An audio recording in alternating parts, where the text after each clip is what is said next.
안녕하세요. 커피바입니다. 오늘 만날 곳은 2013년 캘리포니아에서 설립된 스테레오스코프 커피입니다. 스테레오스코프는 미니멀한 접근 방식과 독창적인 커피 철학으로 주목받아 왔으며 브랜드 이름처럼 커피를 단순한 맛이 아닌 깊고 다층적인 경험으로 풀어내고자 합니다.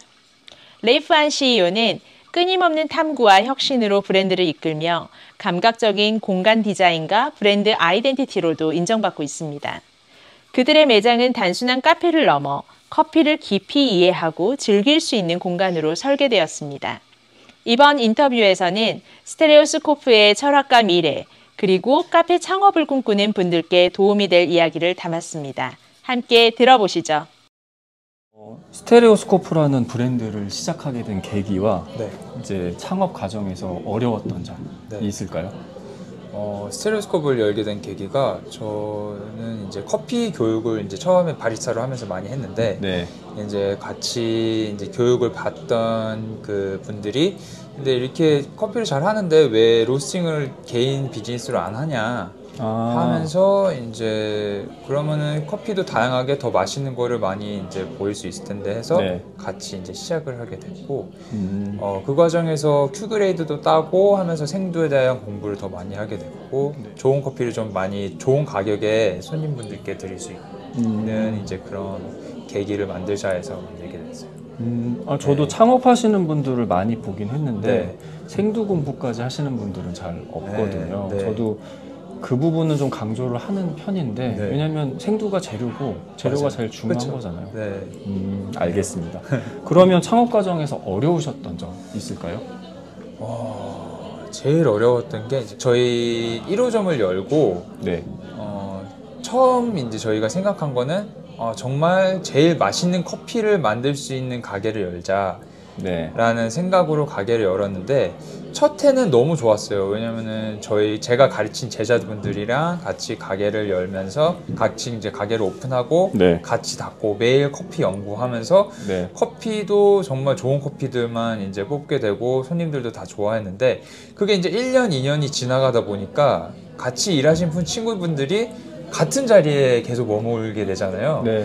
저도 나이를 먹는데 이 친구분들이 어떻게 하면 이거를 커리어로 더 멀리 쌓을 수 있게끔 도와줄 수 있을까 생각을 하다 보니까 그러면 이제 가게를 더 열어야 되겠다 라는 생각이 들어서 이제 가게를 더 열게 됐는데 좀 그런 게 좀 어려웠던 것 같아요. 처음에는 저도 이제 리소스가 없으니까 가게를 어떻게 하면은 시스템을 만들고 이제 여러 가게를 낼 수 있는 그런 시스템화하는 방법이 이제 없다 보니까 그거를 만드는 시행착오가 좀 어려웠던 것 같아요. 알겠습니다. 보통 카페를 창업하면 사실 하루하루 운영이 너무 바쁘기 때문에 시스템적인 부분까지 생각하기가 어렵거든요. 근데 그거를 동시에 해서 정말 어려우셨긴 하겠네요. 알겠습니다. 스테레오스코프라는 브랜드 이름의 의미나 철학이 있으실까요?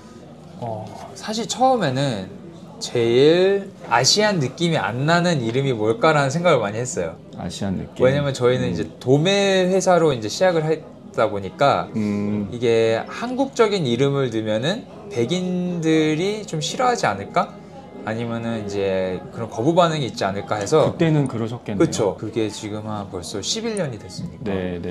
그래서 좀 최대한 미국적인 이름이 뭘까 하는 생각을 하다가 안 떠오르는 거예요. 깊이라는 의미를 많이 두고 싶었어요. 깊이.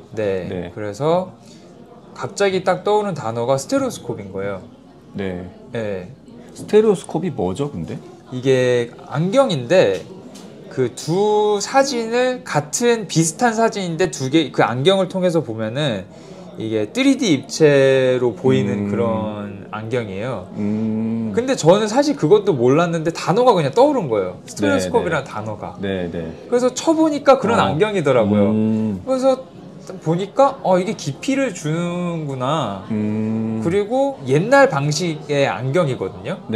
근데 그거를 통해서 입체결을 줬다는 게 너무 재밌었고 커피라는 게 사실 보면은 아무나 그냥 아는 그런 제품이잖아요. 근데 그런 거에 좀 깊이를 준다라는 그런 뜻으로 저희가 이제 사명감을 받고 지금까지 깊이네요, 깊이.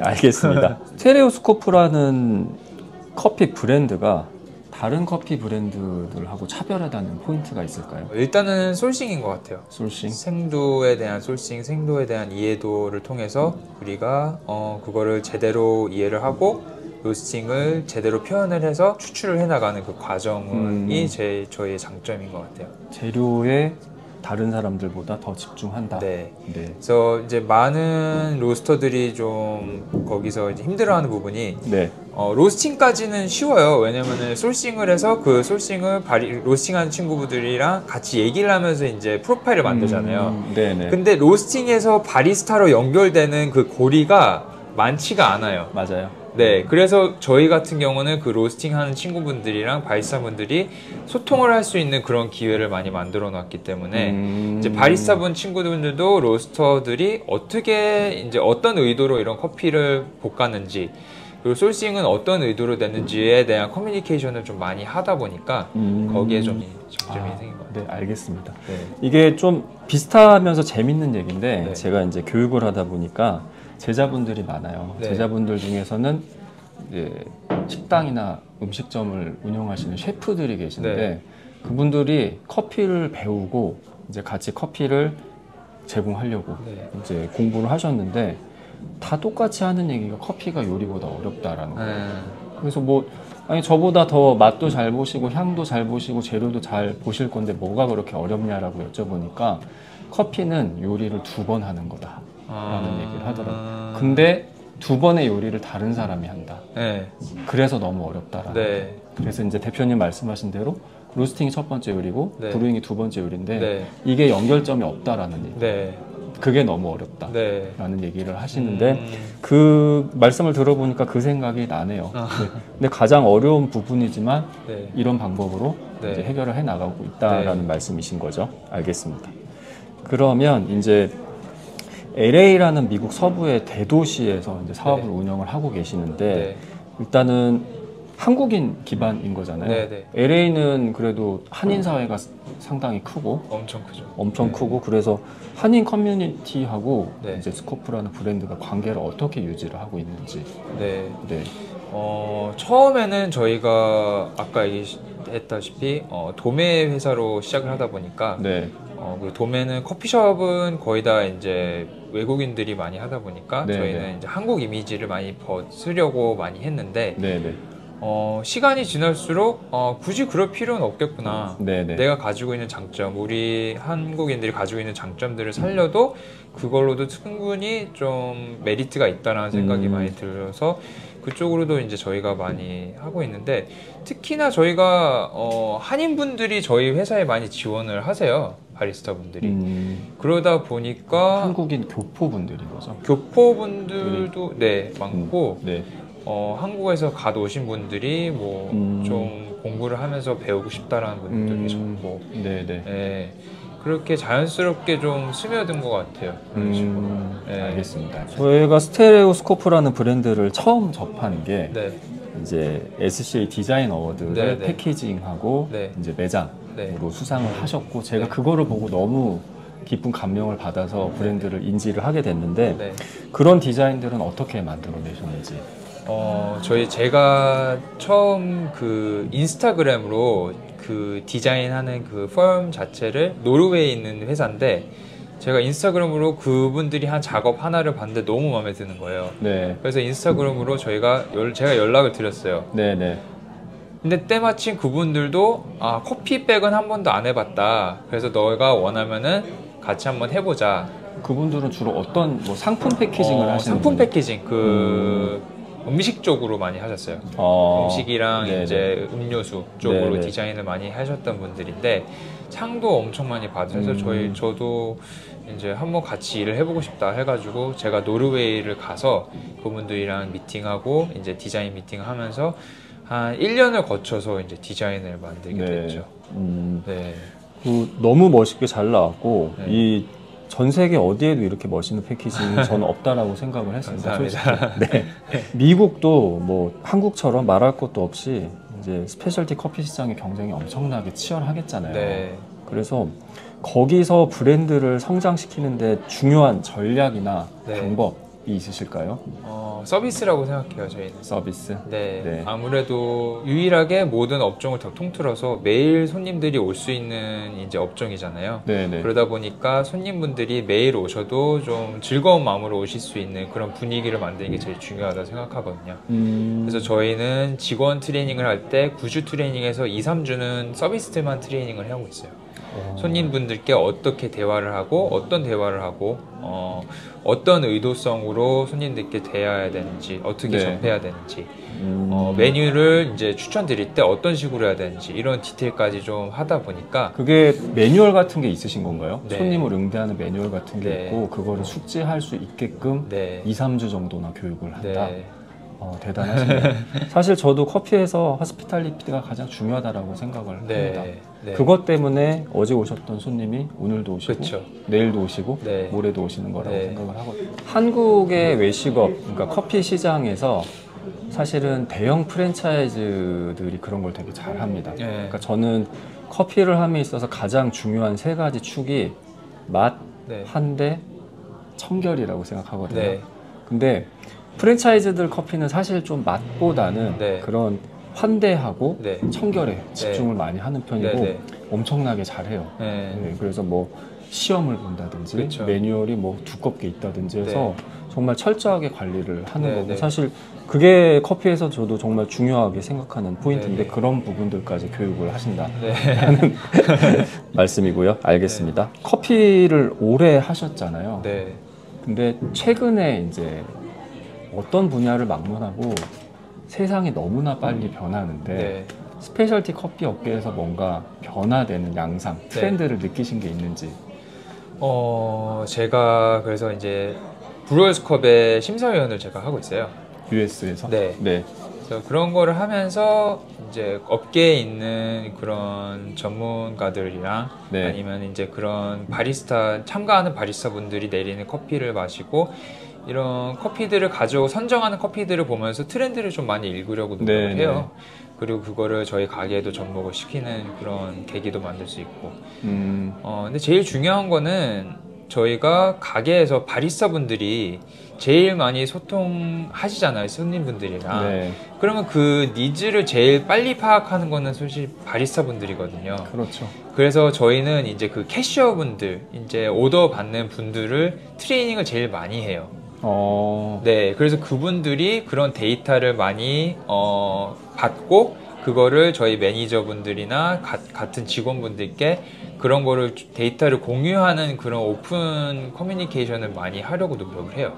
그러면서 사실상 왜냐면은 저희 커피로 마시러 오는 분들은 다 저희 브랜드를 마시고 싶거나 호기심이 있으신 분들이 오는 거잖아요. 네. 그러면은 그런 분들을 더 늘리는 게 제일 브랜드에 좋잖아요. 네. 뭐 다른 뭐 유튜브를 하는 친구분들이든 뭐 평가를 오는 사람분들이 이런 건 저희 고객이 아니잖아요, 사실상. 그렇죠. 네. 그렇기 때문에 저희 가게를 진정으로 오시는 분들의 그런 피드백을 들으면서 저희 시스템을 수정해 나가는 게 제일 저는 빠른 트렌드라고 생각을 해요.